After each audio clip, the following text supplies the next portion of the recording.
Добрий день, з вами Оля. Good afternoon, my name is Olga Atamanova and I want to thank everybody who joins Ukraine Media Center Ukrinform. It's day 349 of the full-scale invasion of the Russian aggressor in our land, and I want to thank the representatives of all the mass media who tell the world the truth about our fight for freedom.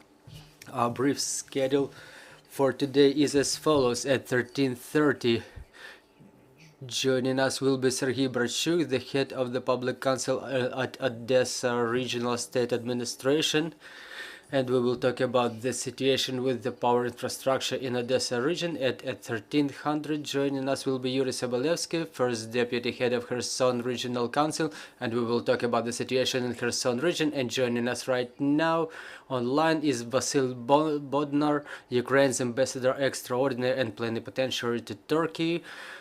Good afternoon, Mr. Vasyl. Good afternoon. Glory to Ukraine. Glory to the heroes. Mr. Vasyl, a terrible disaster, terrible catastrophe that we are kept track of within the last 2 days happened in Turkey.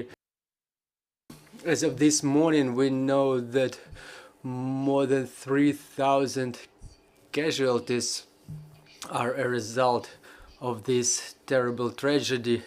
Do you have any more details? Do you have any information about any Ukrainians who ended up in this catastrophe? Yes, the situation is very complicated because thousands of people died just overnight. 3,500 are already confirmed casualties, more than 20,000 injured, and thousands of houses were destroyed. As to the Ukrainians, we have 27 communication applications, communication requests submitted by the relatives of our Ukrainian citizens who were residing in those southern regions. Part of them were really affected by this tragedy because their residences were damaged, but they moved to their relatives or their friends, and nothing is threatening to their lives, but some of them are not yet contacted. But we have connections in our Ukrainian community who have connections via business or families, so we keep on searching for Ukrainians who could be affected by this tragedy. But you know, mostly Ukrainians live in the regions of Antalya, Ankara and Istanbul, and that region was less affected by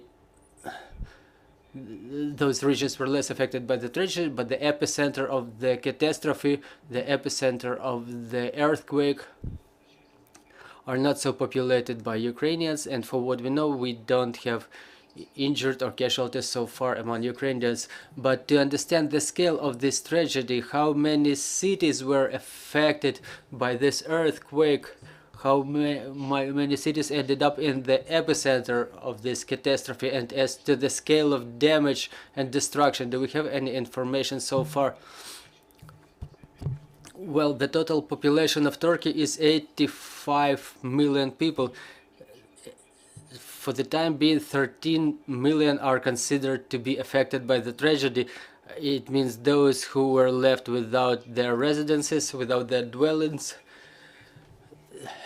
About 6,500 buildings were destroyed.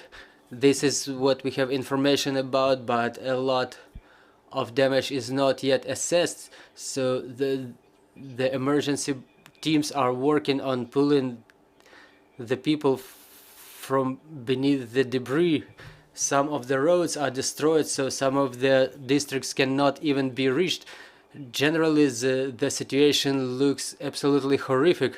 So according to the preliminary evaluation, the scale is way bigger than those of the earthquake which happened back in 1999 near Istanbul. Is there any information from seismologists? Is the earthquake over already, or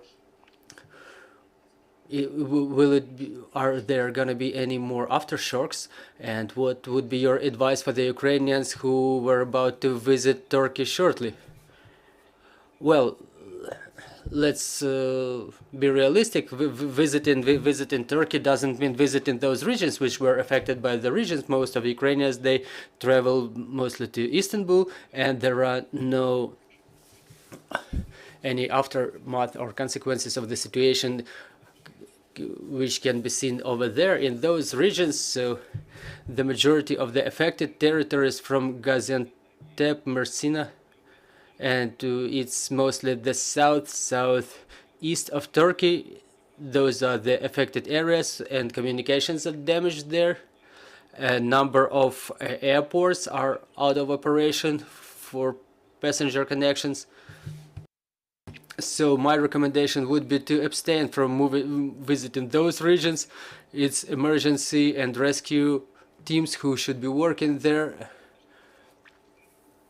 If anybody wants to provide any help, so the humanitarian aid is needed. The new accounts are opened to support those affected by the disaster. If you want more information about the aftershocks, the underground aftershocks are going on for the second day in a row. There were more than 250 aftershocks in general. And in Ankara, which is located about 500-600 kilometers from the epicenter of the earthquake, it could be still felt.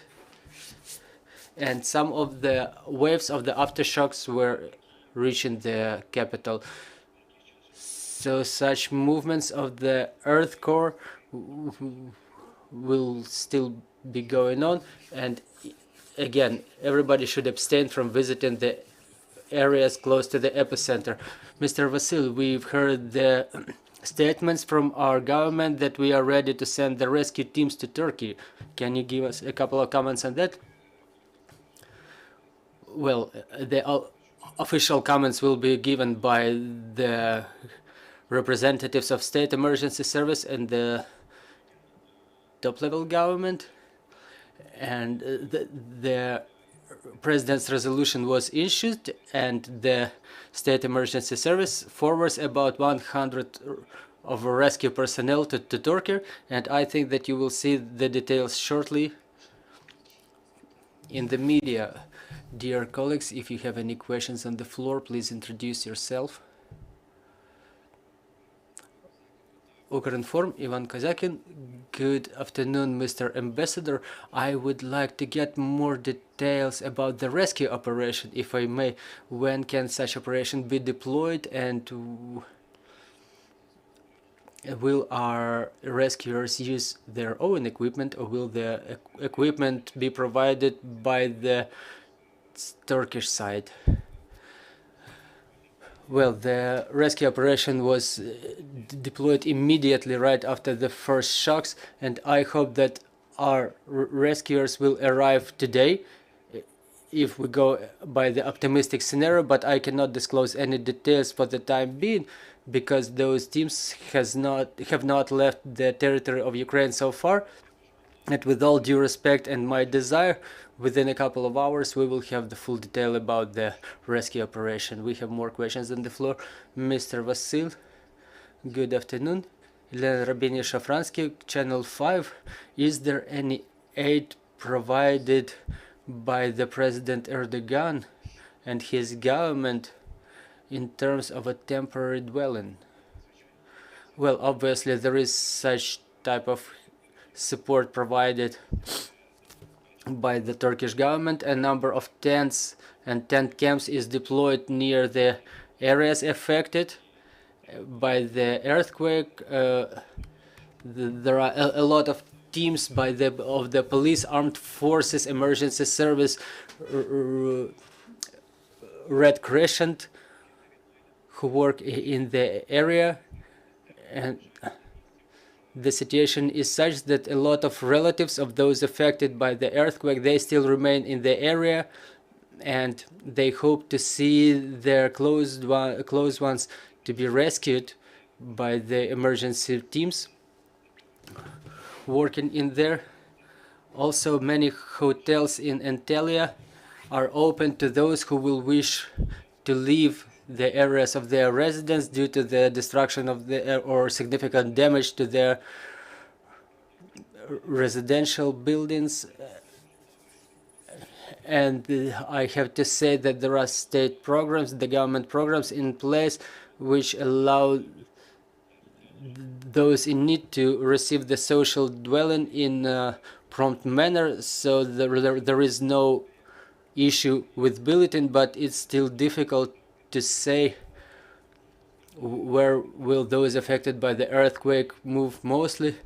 So because the people still want to find their closed ones, and they want to find out if they still need to leave the region.